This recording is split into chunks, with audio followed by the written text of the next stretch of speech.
Sarah had never been afraid of the dark. Growing up in the city, she had learned to ignore the flickering streetlights, the distant sirens, and the occasional tapping of branches against her window. But ever since she moved into her new apartment, something had changed. It started a week ago.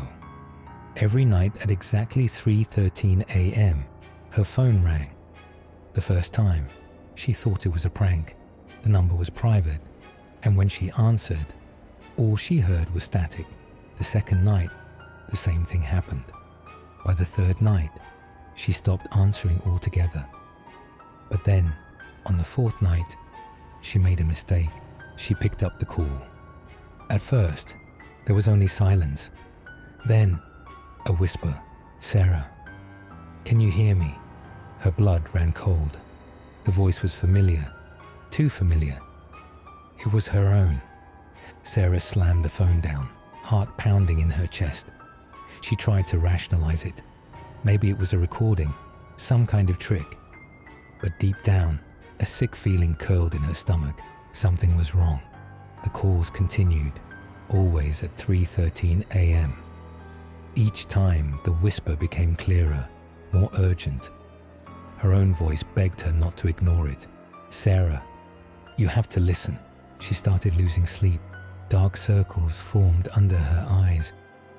Her hands trembled when she held her phone, dreading the moment it would light up again. Then, one night, she decided to record it.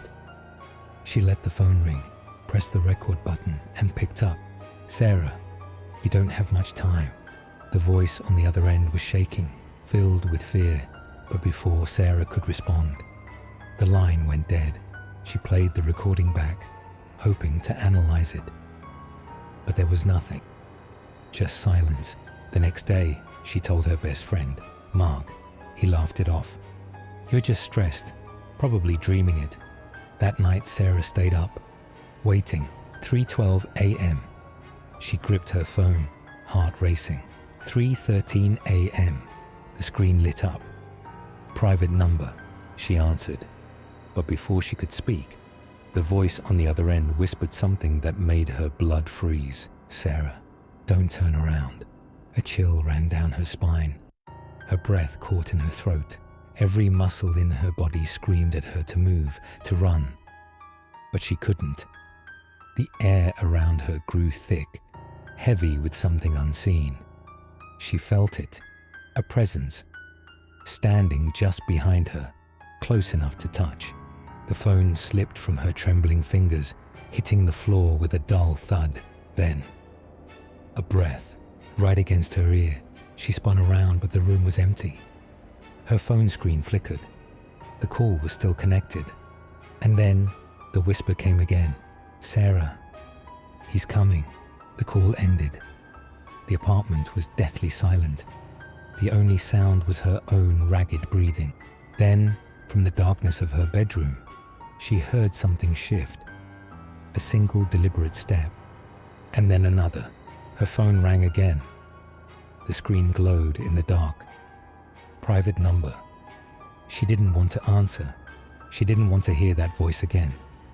But her hands moved on their own, lifting the phone to her ear. A distorted whisper hissed through the speaker. "Run." The lights in her apartment flickered, and the bedroom door slowly creaked open. Something moved inside. Sarah ran. She didn't stop until she reached the lobby, breathless, heart hammering against her ribs. She pounded on the security desk, pleading for help. The guard looked at her, confused. "Miss, you're the only tenant on that floor." She shook her head. "Number someone's in my apartment. I heard them." The guard hesitated, then picked up his radio. "I'll check it out. Stay here." Minutes dragged by. Then his voice crackled over the radio. "Mom, are you sure you were in your apartment just now?" Sarah grabbed the radio. "Yes." "Why?" The guard's voice was strained. "Because I'm standing in your bedroom. And the bed is made. The lights are off. There's no sign anyone was here." Her stomach dropped. "That's not possible. I was just there." Static crackled. "There's one more thing. Silence. "What?" she whispered. A long pause. Then, in a hushed tone, the guard said, "Your phone is on the nightstand." "But it says you have a missed call." Sarah's hands went numb. She slowly pulled her phone from her pocket. The screen was blank.